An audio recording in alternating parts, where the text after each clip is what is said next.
MEC, good morning to you. How have local transmissions become a headache for you, particularly in the province of Gauteng, and how prevalent are they?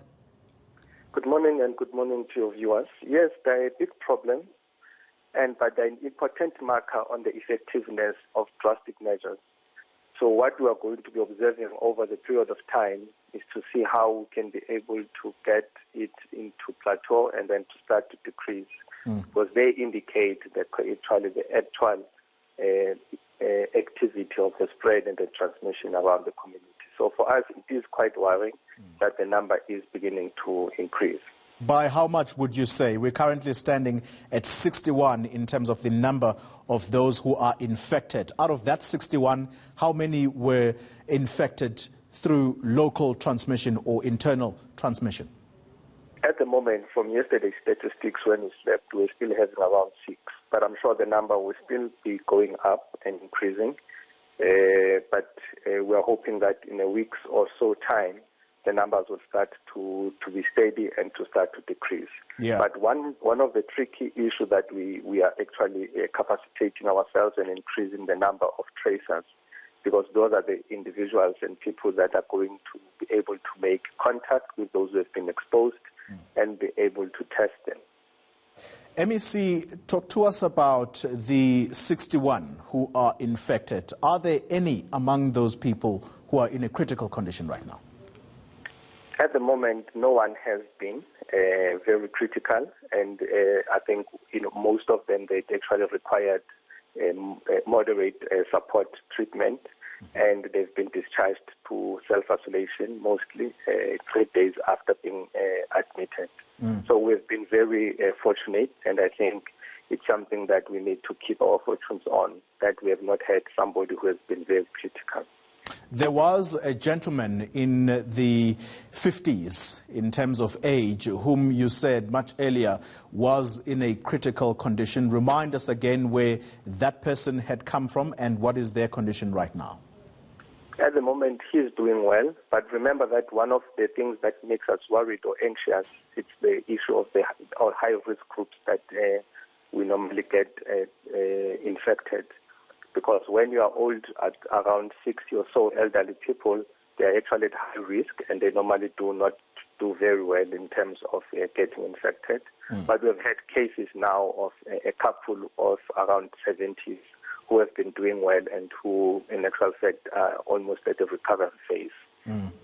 MEC, the Premier yesterday, you sat next to him and he sounded the alarm that panic will likely outrun the public health facilities. How do you allay fears of people who are experiencing flu-like symptoms and who desperately want to go to hospital to be checked? One of the things that we have been called when we did yesterday was a call for people to do flu vaccinations.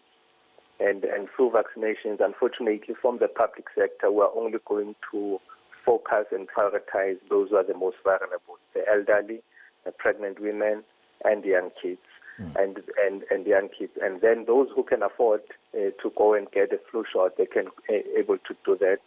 But it also helps us to be able to differentiate between those who will be in actual fact having symptoms which are related to corona and to flu, because those who have been vaccinated might not have those severe type of actually symptoms that we see with corona. Yeah. MEC, perhaps as a final question to you, there is an accusation against you, the person who's in charge of public health facilities in the province. The Deputy President of Union Nehal says there are no measures in hospitals, and he includes hospitals in Gauteng. He says there are no measures there to protect health workers, and that is why the whole issue around gatherings, they really do not see it as being neither here nor there. How are members of the healthcare facilities, how are nurses, doctors, how are they protected right now? Are there any measures in place? We are putting them in there. They might not be enough, but we are doing our utmost best to make sure that we protect our health workers. We know and realize the important fact that if we don't protect our healthcare workers, we won't be able to deal with the outbreak. And we are doing our utmost to make sure that happens. Of course, it won't be something that is perfect at the moment, but I'm certain that over a period of time, we'll get to a point where everybody would be having and receiving some equipment, or if all equipment that relates to their protection. So we take it as fair criticism, but I think we need to also appreciate the fact that the effort is there, and we are on earnest doing that. We'll keep monitoring it, because that's what is our biggest anxiety in terms of dealing with the outbreak.